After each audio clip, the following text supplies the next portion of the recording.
Hello, 7th graders. Today's lesson is for April the 3rd, and we are going to be talking about the modernization of Japan today. We just finished China. This is our last lesson in chapter 16, and then we'll be moving on to chapter 17 after this. Okay, we are actually on page 300 and 301, so if you haven't read that yet, go ahead and take a moment, stop this video, and read, and then come back, and I'll be here waiting for you. All right, so just assuming that you read it, we are going to, yesterday when I was showing you the maps, I realized that you actually couldn't see it because of the lighting in this room, but I'm going to try to show you the map again. As a review, I'm going to get closer to the thing. Okay, so you see that? Okay, remember we talked about all these, we're still talking about imperialism, and we talked about how all these other nations came in and dominated these smaller countries. Japan getting Korea and Taiwan and Britain, and the British people, and with India and all these other things. And then we talked about Southeast Asia.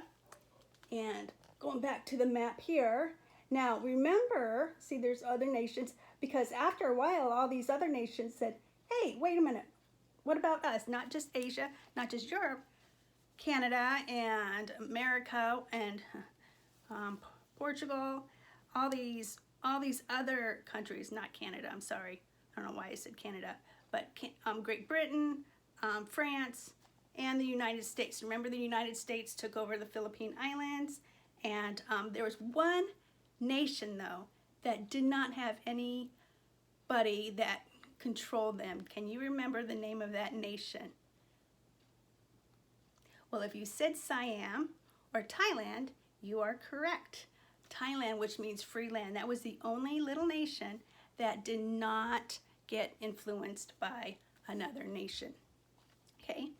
Ties. Then our outline today is the spread of imperialism. We're still talking about that. Modernization of Meiji Japan. The impact of Western ideas. The Meiji Restoration. And the expansion of Japan. If you look over on page 300, you will see your guiding questions for today. And so these are the things I want you to look, or not forward to, but remember as we're talking and pay attention to, okay? So what led the Meiji Restoration, and how did it impact Japan's modernization? How did Western ideas, reform, Shintoism influence Japan in the Meiji period? Shintoism was their religion. And then how did Japan's relations with China and Western powers change from 1850s to the 1900s? You'll see later that Japan became the first Asian country to modernize, their country. I mean, came to the, sorry, you know what I mean. It went from a feudal society to the modern world and the way it was today. I don't mean, you probably don't know what I mean. Okay. I've started this video 3 times already. I'm not going to do it again. So there's mistake number 1. Commodore Matthew Perry is one of the vocabulary words. Treaty of Kanagawa, the Meiji, and the Russo-Japanese War. What do you think Russo stands for? Russians. Yes. Okay, so Commodore Matthew Perry, I'm going to show you his picture. Okay. So Commodore Matthew Perry was sent to Japan by Millard Fillmore, one of our presidents, okay, to try to open trade in Japan. Japan has been closed off, not so much as China has, you know, but as far as the technology and stuff, but didn't want to trade with other foreign nations. So he sent a huge fleet to Japan now to try to open trade. Now, there was a certain port that all foreign countries had to go to to park their ships or whatever, and then they can embark and do what they need to do. But Commodore Matthew Perry went past that and decided they didn't want, so he ended up porting, can you see where he is right there? He ended up going to Yokosuka and porting there in Japan, but in the Pacific Ocean, of course, and totally just did his own thing. He ended up being able to get this treaty signed. And so he signed a treaty. It was the Treaty of Kanagawa. That's the name of it. And it was signed by Japan and United States in 1854. It opened Japan to trade with other nations, not just the United States, but other nations around the world. Okay, and this is going to change Japan's, the way they are. It's going to modernize Japan. So Japanese began trade with the United States and many other countries, and then they soon adopted the Western way of life.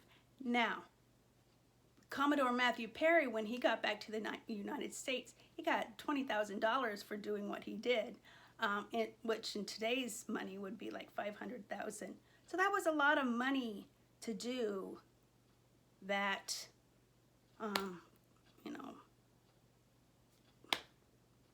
job or whatever he was assigned to do. Okay, so we're going to talk about the Meiji.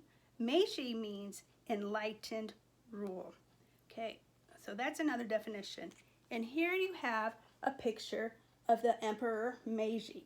Okay, so remember him. He's going to be very important in this thing. So he was able to help Japan become, modernized. They built a shipyard. Here's a picture of a shipyard which they built, which was very important. And also, they built a lot more factories. Here's a smelting factory. Okay. So they were able to, have a telegraph. They brought in a telegraph, which you can just, it's like our telephone or a texting message to in today. And then, but the thing was, Japan, because it was becoming modernized and becoming so powerful, they got rid of their old way of life, which meant they got rid of the samurai soldiers. Remember the samurai soldiers way in, I think it was chapter 4. We talked about ancient Japan and how these soldiers were the heroes of Japan. They were like on top of the feudal system. And so these samurai soldiers all of a sudden didn't have a job anymore because they started training real military men for an army, a real army. And so Japan, out of all the other nations, had a better army, not all the nations, but I'm talking about in Asia. That's why they were able to defeat China so easily, because they were powerful. Well, if you look, you remember we talked about the Russian Empire, and it's so close to Manchuria. See that on the map right there? So close to Manchuria. Well, Japan started moving up towards Manchuria, and Russia was like getting really, really nervous because this country, this small country, is paving its way and taking control and basically imperializing all these other nations close. So Russia was not very happy, so they start a war. But the thing is, Russia was known for a strong military. But this war is when Japan astonished the European states by quickly and decisively defeating the Russian army and navy. But they sent a message that they were going to go out to war. But Japan, kind of like what they did with the United States, they came in a few days earlier and caught the Navy off guard. So who's to say if they kind of cheated or not, but they were able to defeat, the Navy wasn't ready for this war. They weren't prepared, and so Japan was able to defeat Russia during this war. That's called the Russia-Japanese War. During that war, this is the emperor, or Nicholas II, was actually in charge. And so during this fight,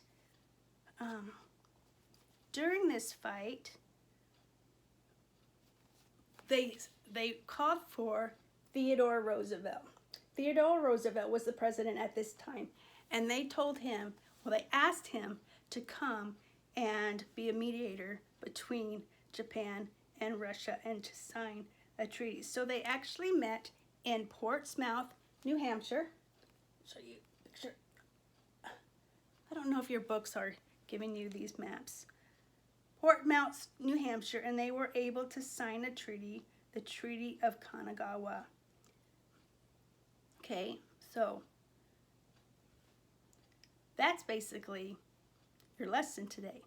I'm going to ask you some review questions, see if you remember, and then we're done. Okay, what treaty opened Japan to foreign trade? That was called the Treaty of Kanagawa. What European developments did Japan study? Industry, government, education, and military.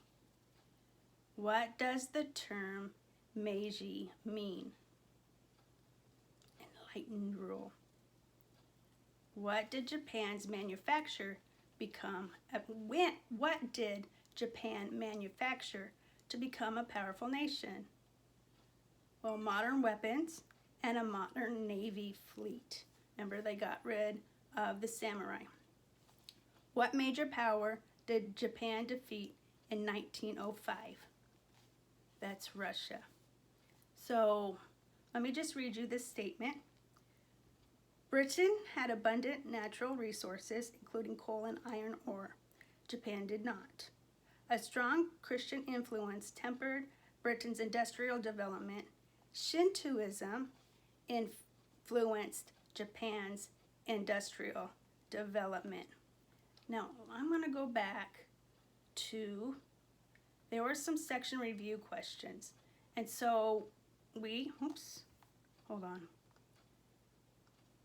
as a class are going to do these together, all right? I will answer the question, and actually, never mind, because I already did those. Sorry. So those were your questions, and then that one question was, how did the one answer that I just read was the question, star question, how did Japan's transformation into industrial nation differ from Britain's? I forgot to read that, and that's why. All right, let's see. I think that is about all. I am going to put another video link for you to watch for Commodore Matthew Perry. If you like, you don't have to, but it's just extra information, especially if you're bored. I miss you guys. I love you, and we will be doing chapter 17 tomorrow or Monday, and hope you're making good choices.